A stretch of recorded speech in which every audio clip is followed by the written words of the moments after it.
Hello, it's John Heaton, and today I'm going to review the superb one-to-one film which I've just seen. The John and Yoko film, directed by Kevin MacDonald. It was out in cinemas when I was in England last week. I'm not sure if it still is. You might have missed it if you haven't seen it, but I would urge you to see it if and when it becomes available on streaming, although a big advantage of seeing it at the cinema is to see it in IMAX with the enhanced sound quality. I saw it twice. This is the little advert for it at the cinema, which I kept as a souvenir. I saw it at Odeon Wimbledon in IMAX, and then a few days later I saw it at the Curzon Wimbledon, which was not IMAX, and the difference was noticeable. IMAX, the sound was absolutely brilliant. I was probably sitting a bit too close to the front, but the sound was amazing. Sean's done a fantastic job with the concert footage. The film is not just a straight concert performance. It's a documentary encompassing footage from '72, the famous political era when they were hanging out with Jerry Rubin and sort of getting quite active politically. And then eventually they were put off all this because Jerry Rubin and some of his friends wanted to resort to violence, and John and Yoko were never for that. So they planned this huge Free the People tour in '72, and they were going to get Bob Dylan to come along, but eventually they got cold feet and there was too much talk of violence. So, and also Nixon and his politicians were trying to kick Lennon out of the country. So they got cold feet. And the film is fascinating because it combines that whole backdrop to the concert with also what was going on politically. That it was at the height of the Vietnam War, of course, and riots in the street and racial tensions, and feminism is mentioned in this film. It's really a fascinating snapshot of that period. If you're not familiar with that sometime in New York City '72 period, it's maybe not the most lauded of Lennon's career, but in many ways it's the most interesting. Now, throughout this whole period, he was staying at a very small apartment on the first floor of 105 Bank Street, and the film does a superb job recreating their apartment, which was essentially they lived in the bedroom upstairs, double bed with a TV at the end of the bed. And rather amusingly, on the floor, strewn around the floor, were all these records. So I'm not sure whether it's true that when John played records, he didn't bother putting them back in their sleeves or on the shelf. They're just lying around the floor.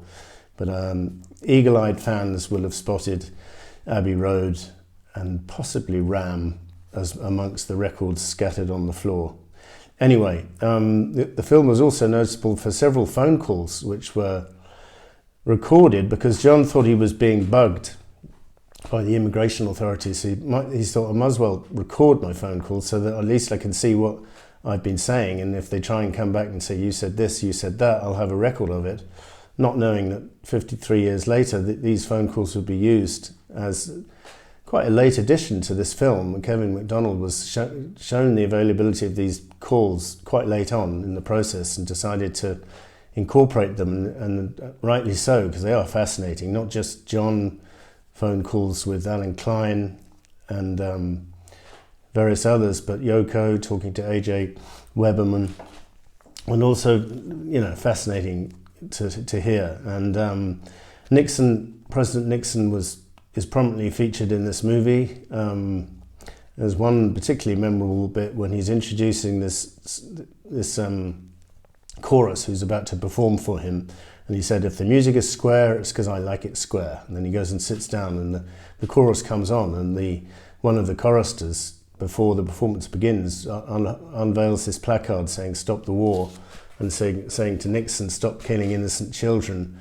And she's basically allowed to get away with it for about 30 seconds before the security guard steps in, but she's said her piece by then. And then they just go into the performance as if nothing had happened, and Nixon is smiling his way through this. It's a little bit spooky watching that, but anyway. Throughout the film, you'll see various characters pop up, and the film's not saying subtitling who is appearing on the screen. So, I mean, occasionally you'll know it's Jerry Rubin because his name is mentioned, but there's various other characters who it's less easy to spot unless you're familiar with them, and such as, A.J. Weberman's in the film, Allen Ginsberg, Phil Spector is visible in a few shots, Jerry Rubin, as I said, David Peel, George Wallace, the governor of Alabama, is quite heavily featured because he was stirring up racial hatred and he ended up getting shot and paralyzed from the waist down during this period, and that's quite interesting. I wasn't aware of that before watching this, or not, I couldn't remember it anyway. And then there's some pretty harrowing scenes of the mentally handicapped hospital at Willowbrook with Geraldo Rivera showing it to John and Yoko, and John and Yoko saw this film and were very moved by it, decided to do a free concert, and that's how the one-to-one concert came about.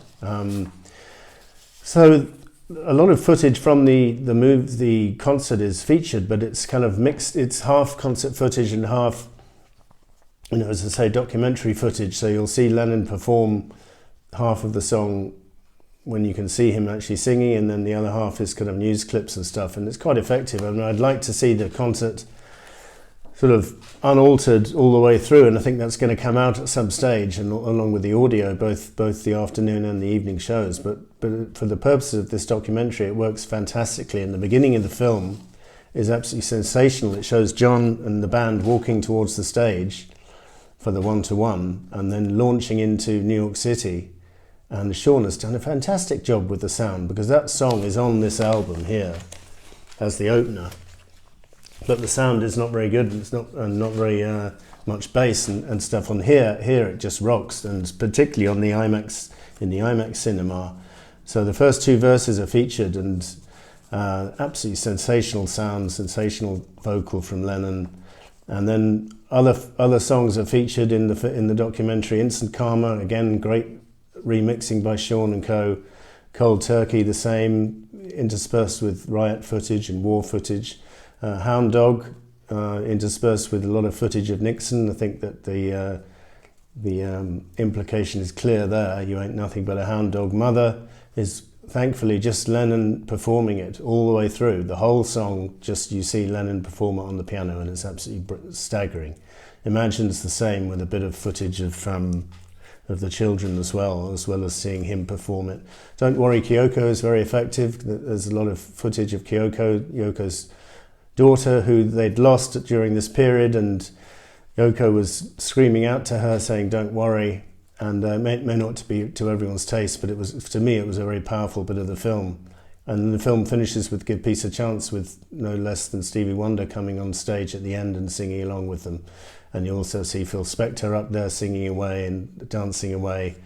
You've got other performances or rehearsal or demo sort of recordings of Attica State, and footage of the Attica State riot, during which 43 prisoners and some governors were killed. John Sinclair, the famous activist who was jailed for 10 years for possessing 2 marijuana joints. John and Yoko did a Free John Sinclair rally and performed the song, and he was released 2 days later. Angela Davis, there's footage of her, although it's not captioned as such in the film, so you'd have to know who she is. But she was another activist at the time, and they recorded the song Angela for Some Time in New York City, which is not featured in this movie. Luck of the Irish, there's a delightful demo where Yoko is singing her verse, and John does this beautiful harmony at the end of the verse, which is not missing from the record, unfortunately, in my opinion. There's a lot of mention of feminism with the first feminist conference, John and Yoko going to this conference, and there's a vote to whether men should be allowed to attend, and they're sitting in the audience. And there's, throughout the film, there's various phone calls of Dan Richter and various people, May Pang, trying to collect a lot of flies for Yoko to make her film Fly, which is supposed to be a fly just crawling over a naked woman's body. And they go to great lengths trying to capture flies. went to various stores, pet stores, other stores, trying to capture flies. Eventually Mei-Pang comes up with a solution. They can buy about 1,000 flies. They stay alive for a week. You have to give them milk to keep them alive, and then they show a bit of the footage of the final film. So that's a bit of humour thrown in at the end. It's just a fine film, very interesting, and the two people I went to see it, two friends of mine in Wimbledon, thoroughly enjoyed it. They didn't know a lot of what had happened, but the first time I saw it was on my own at the Odeon. There were only 4 or 5 people in the cinema, so that was a bit depressing in a way, but it was great. I didn't mind. But this film confirmed to me that Lennon is the most interesting Beatle for me. He's not the most talented musically. I don't have a favourite musically or songwriting wise, but in terms of a humanist, and this film just made him vital again 53 years after the event, and it's been, as we know, 45 years since he was taken from us, and I just can't imagine them making a film like this about Wings hanging out in 1972, or Ringo or George. That John's the only one. I think they could make as interesting a film combining what was happening politically with what was happening to him musically, and it's just spellbinding. I thoroughly recommend it. As I say, we're going to have the full concert on audio and video coming out later in the year, hopefully. But coming out of the cinema, I guess it was a little bit noticeable that we looked at each other and said, have we progressed in 53 years? Because there's a lot of racial tension still in the world, and obviously some of the politicians we have in charge are not necessarily better than the ones we had back then. So that was a bit sobering.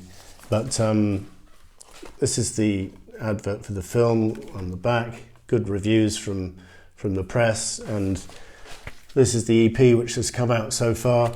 And if you check YouTube, there's a video of Well, Well, Well, which Sean's remixed the sound to great effect, and that's just a little taster for the full concert, which we'll be having later. So that was John and Yoko, 1-to-1 film, highly recommended. Thanks for watching. See you next time.